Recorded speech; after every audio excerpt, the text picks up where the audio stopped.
Hello friends. तो welcome है आपका फ्यूचर फ्लो इंस्टीट्यूट में। पिछले कुछ टाइम से थोड़ी इनकन्सिस्टेंसी चल रही थी, उसकी कुछ वजह थी। अब जो क्लास डलेंगी आपकी रेगुलर क्लास डलेंगी, तो यहाँ से मैं आपको समझाऊंगा पूरी इंग्लिश बेसिक से लेकर एडवांस तक। ठीक है, ये जो पूरी सीरीज चलेगी इसमें सब कुछ कवर होगा। आपके टेंस मैंने पहले कवर करवा दिए थे, थोड़ा वर्क करवा दी थी। अब इसके बाद में थोड़ा इंग्लिश बिल्कुल स्टार्टिंग से ले रहा हूँ। ठीक है, यूनिवर्सल रूल्स बिल्कुल इंग्लिश के 8 यूनिवर्सल रूल होते हैं।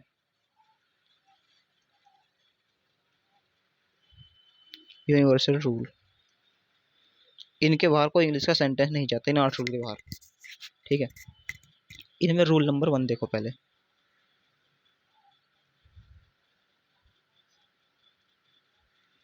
रूल 1 क्या है? जैसे मैं कुछ 4 वर्ब लिख देता हूँ, 4 सब्जेक्ट लिख देता हूँ, वी, यू, दे या फिर बर्ड्स। इसी तरीके से मैं लिख देता हूँ इधर भी, ही, शी, इट और बर्ड। तो इन सबको आप देख के बता सकते होगे कि इनमें इस साइड जो लिखे हैं प्लूरल है, और ये सब जो लिखे हैं ये सिंगुलर है। ठीक है, ये सब क्या है? प्लूरल। और ये क्या है? सिंगुलर। अगर इन सब के साथ में एक वर्ब यूज करूं तो क्या हो सकती है? ठीक है, वी के साथ क्या करूंगा? लव। यू के साथ ईट। दे के साथ ईट। ठीक है, ईट लिख देते हैं। और बर्ड के साथ सिंग। ऐसे ही के साथ क्या हो जाएगी? लव में एस लग जाएगा, यू ईट में ईट्स लग जाएगा, दे में सॉरी इट, और इसमें सिंगुलर ईट्स लग जाएगा, और इसमें सिंग्स लग जाएगा। तो आपने देखा एक तरफ वर्ब में एस लगा, एक तरफ नहीं लगाया। तो इससे क्या समझे? जो प्लूरल वर्ब होती हैं, क्या प्लूरल वर्ब जो होती हैं वो सब्जेक्ट के साथ क्या लेती हैं? कोई एस या ईएस नहीं लेती। तो इसका मैं एक थोड़ी लिख देता हूँ, एक लाइन है, note point. All verbs are naturally plural. Plural, ठीक है, ये सब क्या है? नेचुरल वर्ब है पूरी। ठीक है, नेचुरल क्या है? प्लूरल। लव प्लूरल, एस लग जाएगा, सिंगुलर हो जाएगी। ईट, ईट सिंगुलर हो जाएगी। ईट प्लूरल, ईट सिंगुलर। सिंग, और सिंग्स में एस लग जाएगा, क्या हो जाएगा? सिंगुलर। जो इनका नेचुरल नेचर क्या है? वो है प्लूरल। ठीक है, हमने सिंगुलर बना लेते हैं सब्जेक्ट के अकॉर्डिंग। ओके, ठीक है गाइस, एक बार इसको देख लो फिर बताता हूँ आपको।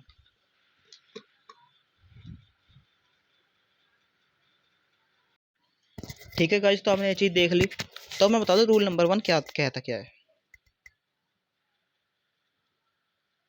रूल नंबर 1 कहता है इफ सब्जेक्ट इज सिंगुलर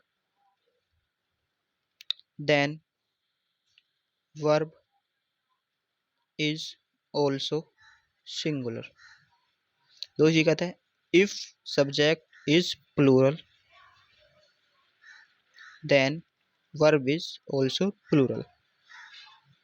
तो पिछले कुछ एग्जांपल दिए थे मैंने, जैसे कि उसमें अगर सिंगुलर सब्जेक्ट था तो सिंगुलर वर्ब थी, हम सिंगुलर बना लेते, और प्लूरल सब्जेक्ट तो प्लूरल वर्ब भी बना लेते हम। ठीक है, देखो एक एक्सेप्शनल केस है जो आई है। आई सिंगुलर है लेकिन लेता क्या है? Plural verb. प्लूरल वर्ब लेता है। ठीक है, सिर्फ एक आई का केस ऐसा है जो आई सिंगुलर होते हुए प्लूरल वर्ब लेता है। ठीक है, इसको लिख लेना, फिर इसके बाद मैं आपको एग्जांपल दिखाता हूँ, इसका स्क्रीनशॉट ले लेना। अब मैं दिखाता हूँ आपको आगे क्या है।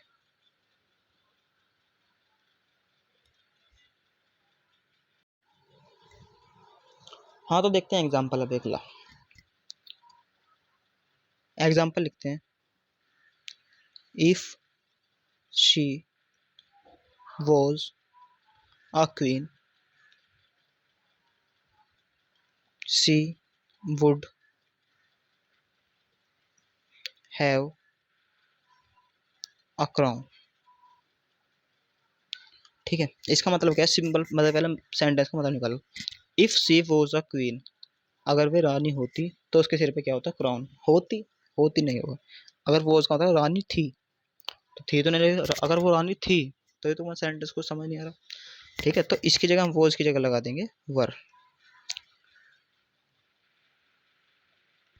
अभी हमने क्या बताया, सिंगुलर सब्जेक्ट या सिंगुलर वर्ब, पर वर्ब तो प्लूरल होगी। तो ये क्या है, हाइपोथेटिकल सेंटेंस। इन सेंटेंस क्या कहते हैं, हाइपोथेटिकल, यानी कि होता, अगर इमेजिनरी सेंटेंस होते हैं, होता, होती, ये होता, अगर ऐसा होता तो वैसा हो जाता, ऐसा होता तो वैसा हो जाता। तो लिख देता हूँ एक लाइन में इसके आगे, इफ इन दिस केस, नहीं, if in case of hypothetical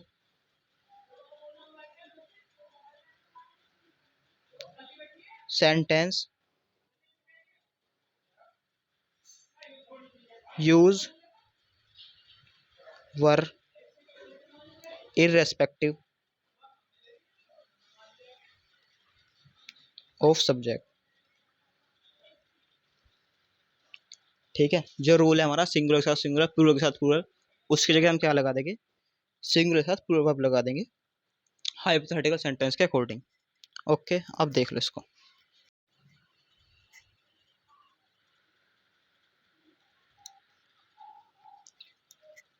हाँ, तो मैंने आपको बता दिया क्या होता है एक्सेप्शनल वाला केस। चलो एक केस और देख ले एक्सेप्शनल का।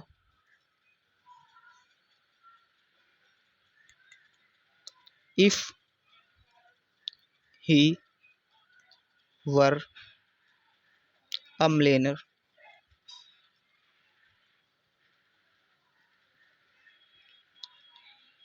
She would marry him. ठीक है, अगर वो मिलियन होता तो उससे शादी कर लेती। तो यानी कि होता, होती, मतलब अगर ये होता तो वैसा हो जाता, अगर वो होता तो ऐसा हो जाता। ठीक है, ये चीज होता है। तो यहाँ पर वर्ब सही है, अगर वो होता तो गलत हो जाता, क्योंकि सिंगुलर सब्जेक्ट है, सिंगुलर के साथ सिंगुलर वर्ब आती है, पर यहाँ पर प्लूरल वर्ब है। तो यहाँ पर ये क्या है, हाइपोथेटिकल सेंटेंस है। ओके गाइस, होप करता हूँ आपको हाइपोथेटिकल सेंटेंस और रूल वो समझ में आया होगा। अब मैं इसके बाद आपको समझा रूल टू। रूल टू, इसमें क्या होता है, डिड, डू, डज, ये तीनों क्या होते हैं, ऑक्सिलरी वर्ब। ऑक्सिलरी वर्ब क्या होती हैं, जो कभी कभी, कभी कभी वर्ब की तरह, तरह, या कभी कभी हेल्पिंग वर्ब की तरह यूज हो। Helping verb plus main verb की तरह यूज हो, मेन वर्ब की तरह यूज हो। ठीक है, ये होता है ऑक्सिलरी वर्ब। ऑक्सिलरी वर्ब जो कभी तो मेन वर्ब की तरह और कभी main verb plus helping verb की तरह यूज हो। ये तीनों ऐसे ही है। ठीक है, कभी तो ये होते हैं मेन वर्ब की तरह, कभी होंगे मेन वर्ब और हेल्पिंग वर्ब के साथ यूज। तो देखो मेन वर्ब क्या होती है, मेन वर्ब का मतलब क्या होता है, जो एक्चुअल मीनिंग दे, एक्चुअल मीनिंग। हेल्पिंग वर्ब क्या होता है, जो helping verb plus main verb साथ में यूज है। ओके गाइस, इसको देखो फिर बताता हूँ आगे आपको।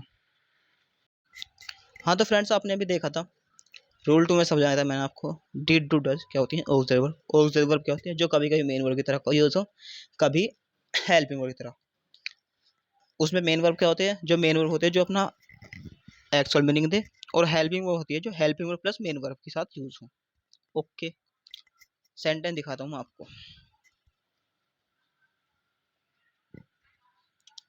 इसमें सेंटेंस दिखाता हूँ आपको, इंटरोगेटिव।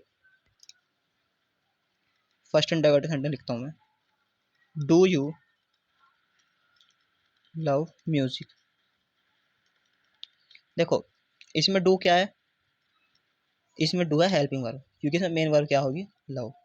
ओके, सेकंड दिखाता हूँ, does she help the poor. ठीक है, इसमें क्या है, डज, इसमें भी हेल्पिंग वर्ब है, क्योंकि मेन वर्ब क्या है इसमें, इसमें तो लव और इसमें क्या है, हेल्प। अब मैं दिखाता हूँ आपको जिसमें क्या हो, ये हो मेन वर्ब की तरह यूज हो। इतना आप इसको देखो, देखता हूँ मैं सेंटेंस। तो ऐसा कौन सेंटेंस है जिसमें ये यूज होती है, आई डू दिस वर्क, मैं काम करूँगा, तो यहाँ पे कोई वर्ब नहीं है, तो यहाँ पे ये क्या हो जाएगी, मेन वर्ब। तो ऑक्सिलरी वर्ब समझ में आ गया आपको, जो कभी मेन वर्ब की तरह और कभी हेल्पिंग वर्ब की तरह। यहाँ पर ये मेन वर्ब यानी कि अपना एक्चुअल में यहाँ करना, यहाँ हेल्पिंग वर्ब यानी कि हेल्प में यूज हो रही है उसकी। ठीक है, तो ऐसी तरीके यूज होती हैं। सेकंड था डिड डू डज का रूल, तो ये रूल आपको समझ में आ गया होगा। इसको देखो, फिर मैं आपको थर्ड रूल बताता हूँ।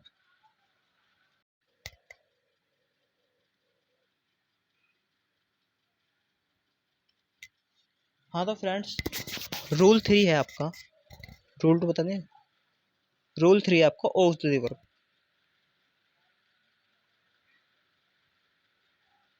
ऑक्सिलरी वर्ब के लिए, ठीक है, ऑक्सिलरी वर्ब भी दो तरह की होती है, या तो जो सिंपल यूज हो मेन वर्ब की तरह, या फिर होती है main verb plus auxiliary verb की तरह। तो इसमें बी की फॉर्म होती है कुछ, बी की फॉर्म क्या होती है, इज, आर, एम, वॉज, वर,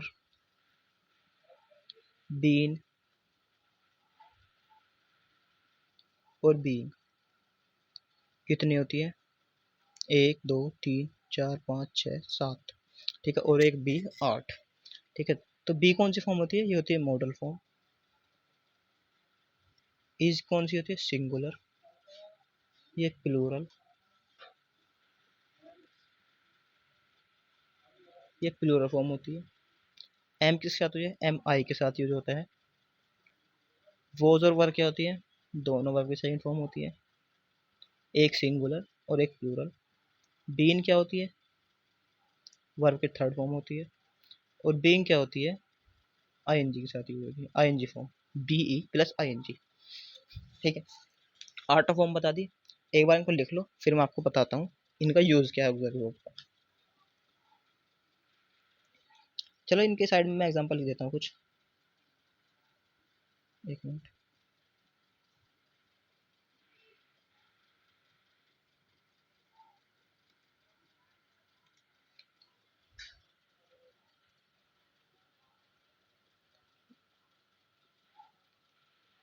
हाँ, अगर मैं कोई एग्जांपल लिखूँ इधर, कुछ एग्जांपल लिख देता हूँ, आई एम एन ऑफिसर। ठीक है, एम का एग्जांपल हो गया। आई विल, बी के लिए, be an officer, officer. Was के लिए, आई वॉज एन ऑफिसर, मैं ऑफिसर था। आर के लिए, यू आर एन ऑफिसर। ठीक है, वर के लिए, यू वर एन ऑफिसर। ठीक है, इस तरीके से हम यूज करेंगे इनको। ठीक है, सेंटेंस बता दिया मैंने आपको, लिख लो। हैव बीन के लिए, I have been an officer. इस तरीके से बीइंग के लिए, being an officer he must be loyal to his country, यानी कि ऑफिसर होने के नाते उसको अपने देश के लिए वफादार होना चाहिए। बोल देता हूँ मैं, लिख लेना। Being an officer he must be loyal for his country. Okay guys, इस तरीके से देख सकते हो आप। बी की मैंने आपको बता दिए हैं आर्ट फॉर्म। ठीक है, बी की होती है आर्ट फॉर्म, अभी तक आपने पढ़ा होगा इज़ार एंड वॉज वर्ब। ठीक है, ये भी बी की ही फॉर्म होती है सब कुछ।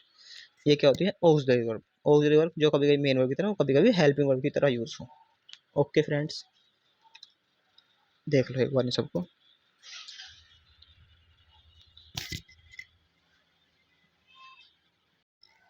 हाँ तो फ्रेंड्स, देख लिया आपने सब कुछ, 3 रूल सिखा दी मैंने। अगली वीडियो में आपको नेक्स्ट पूरी वीडियो करा दूंगा, ठीक है। देखो आप, आपके बाद वीडियो कंटिन्यू होगी, कंटिन्यू वीडियो डालेंगे रोज, दिन में 2 भी डाल सकता हूँ मैं, ठीक है। ध्यान लगा के पढ़ो, और मैं पूरा इंग्लिश का कॉन्सेप्ट पूरा करा दूंगा, ठीक है। इस सीरीज में नई सीरीज बनाऊंगा, ठीक है, बेसिक टू एडवांस की, उसमें डालता रहूँगा वीडियो, आप देख सकते हो वहाँ से। Okay guys, thank you.